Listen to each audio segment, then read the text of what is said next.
बिस्मिल्लाहिर्रहमानिर्रहीम। अस्सलाम वालेकुम। कैसी है मेरी यूट्यूब फैमिली? आई होप कि आप सब खैरियत से होंगे, खुश होंगे, मज़े में होंगे। आज मैं आप सबके लिए बहुत ही मज़ेदार सी फ़िश फ्राई की रेसिपी लेकर आई हूँ, जिसको बनाना बेहद आसान है। ये बनती बहुत ही मज़ेदार है। अगर आप इसको एक बार ट्राई करेंगे तो आप बाहर से ख़रीदना छोड़ देंगे। चटपटी जूसी सी सिंपल से घर के मसालों से बन के तैयार होती है। और वैसे भी सर्दियों का मौसम है, तो सर्दियों के मौसम में तो फ़िश खाने का मज़ा ही दुबाला हो जाता है। इस मौसम में तो वैसे भी फ़िश बहुत पसंद की जाती है। तो आप भी इस रेसिपी को ट्राई करें और इन्जॉय करें। तो वीडियो को स्किप मत कीजिएगा, एंड तक देखिएगा। तो चलिए वीडियो स्टार्ट करते हैं। यहाँ मैंने 1 किलो फ़िश ले ली है और इसको मैंने अच्छी तरह से धो के और वॉश करके रखा है। और अब मैं इसके अंदर थोड़े गहरे कट लगा लूँगी, ताकि जो मसाले हैं वो इसके अंदर अच्छी तरह से जज़्ब हो जाए और अंदर तक इसका फ्लेवर चला जाए, वरना अंदर से फीकी रह जाती है फ़िश। तो ये देखें, इस तरीके से मैंने सारी फ़िश में कट लगा लिए हैं। और अब मैं इसका मसाला तैयार करूँगी। तो यहाँ पर मैंने एक बॉल ले लिया है और इसके अंदर मैंने 1.5 टेबलस्पून रेड चिली पाउडर डाला है, यानी कि लाल मिर्चों का पाउडर डाला है। और 1/4 टीस्पून ज़र्दे का कलर डाला है, यानी कि ज़र्दे का रंग इसलिए डालते हैं कि ताकि फ़िश में अच्छा सा कलर आ जाए। और अब मैं इसके अंदर 1/2 टेबलस्पून हल्दी पाउडर शामिल करूँगी और 1/2 टेबलस्पून ही कुटी हुई लाल मिर्च ली है। और 1 टेबलस्पून मैंने नमक डाल दिया और 1 टीस्पून गरम मसाला पाउडर, जिसमें काली मिर्च, छोटी इलायची, बड़ी इलायची, सारी चीज़ें आ जाती हैं। और 1 टेबलस्पून मैंने चाट मसाला पाउडर डाला है और 1 टीस्पून ज़ीरा पाउडर शामिल किया है। और एक बड़े साइज़ का लीमू लिया था, जिसको मैंने हाफ़ करके उसका जूस निकाल लिया, वो मैंने ऐड कर दिया इसके अंदर। और अब मैं इसके अंदर 3 टेबलस्पून बेसन शामिल करूँगी। ठीक है, यहाँ मैंने बेसन ले लिया है ताकि इससे अच्छी सी बाइंडिंग हो जाए। बेसन जो है फ़िश की अच्छी सी बाइंडिंग करता है और इन मसालों को अच्छी तरह से उसके ऊपर लगाने में मदद करता है। तो यहाँ मैं सारे मसालों को मिक्स कर लिया और यहाँ पर मैंने 2 टेबलस्पून अदरक लहसुन का पेस्ट ले लिया है और इसको भी मैं इसके इन सारे मसालों में मिक्स कर लूँगी।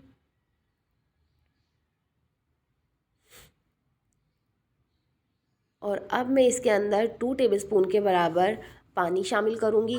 तो यहाँ मैंने पानी शामिल कर लिया है और इसको मैंने अच्छी तरह से, ये देखें, इस तरह से गाढ़ा गाढ़ा सा पेस्ट बनाना है।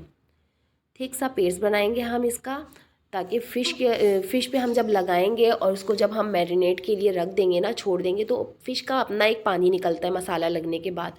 तो फिर जो है वो बिल्कुल पतला सा मसाला हो जाता है, तो वो हमें नहीं चाहिए। थिक सा मसाला बनाना है ताकि फ़िश पर आसानी से लग सके और हटे नहीं। तो ये जो कट्स हैं इसके अंदर तक लगाना है। और यहाँ मेरिनेशन जो है वो कंप्लीट हो गई है और ये बहुत ही जूसी सी बन के तैयार होगी। तो अब मैं इसको काउंटर टॉप पे छोड़ दूँगी 2 घंटे के लिए, ताकि इसकी अच्छे से मेरिनेशन कंप्लीट हो जाए। क्योंकि सर्दियाँ हैं, अगर गर्मियाँ होती तो हम फ्रिज में रख देते। तो यहाँ पर 2 घंटे पूरे हो गए हैं और फ़िश पर अभी भी थिक सा मसाला लगा हुआ है। तो अब मैंने एक कढ़ाई ले ली है इसको फ्राई करने के लिए और उसके अंदर ऑयल गर्म कर लिया है मीडियम टू लो फ्लेम पर। और हम मीडियम टू लो फ्लेम पर इसको फ्राई करेंगे। तो यहाँ एक एक करके मैंने पीसेस डाल दिए हैं और हमें ठंडे तेल में नहीं डालना। इससे क्या होगा कि फ़िश जो है वो नीचे लग जाएगी और ख़राब होने के भी ज़्यादा चांसेस होते हैं। तो यहाँ पर मीडियम टू लो फ्लेम पर मैं पका रही हूँ। आप भी मीडियम टू लो फ्लेम पर पकाइएगा, हाई फ्लेम पर मत पकाइएगा, वरना क्या होगा कि फ़िश जल जाएगी और अंदर से गलेगी भी नहीं। तो मीडियम टू लो फ्लेम पर पकाएंगे तो अंदर से जूसी बनेगी और अंदर तक गल जाएगी। तो यहाँ पर फ़िश बिल्कुल देखें कितनी अच्छी सी क्रिस्पी सी तैयार हो गई है।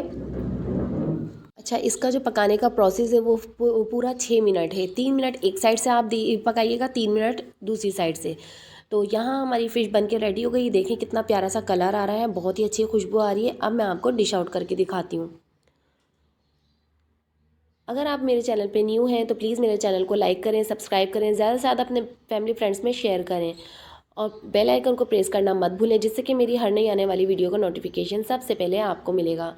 और मेरे फेसबुक और इंस्टाग्राम को भी फॉलो करें, उसका लिंक मैं डिस्क्रिप्शन बॉक्स में दे दूँगी, आप वहाँ जाके चेकआउट कर लीजिएगा। तो यहाँ देखें फ़िश कितनी अच्छी सी गल गई है, कितनी अच्छी सी खुशबू आ रही है, बहुत ही क्रिस्पी सी। और अंदर से जूसी सी बनी है। ये देखें आप, मैं आपको तोड़ के भी दिखा रही हूँ। अंदर से देखें, पूरी तरह से गल चुकी है और बहुत ही फ्लेवरफुल बनी है। आप इस तरीके से ज़रूर ट्राई कीजिएगा और अपना फीडबैक लाजमी दीजिएगा। मुझे आपके फीडबैक का इंतज़ार रहेगा। अब मैं इस पे चाट मसाला छिड़क दूँगी। इससे क्या होगा कि फ़िश का जो जायका है वो मज़ीद निखर कर आएगा और बहुत ही ज़्यादा फ्लेवरफुल हो जाएगी। तो आप एक बार ज़रूर ट्राई कीजिएगा इस रेसिपी को और मुझे अपना कमेंट ज़रूर दीजिएगा कि आपको ये रेसिपी कैसी लगी। तो मिलते हैं नेक्स्ट वीडियो में, तब तक के लिए अपना और अपने प्यारों का बहुत सारा ख्याल रखिए। मुझे दुआ में याद रखिएगा। अल्लाह हाफिज़।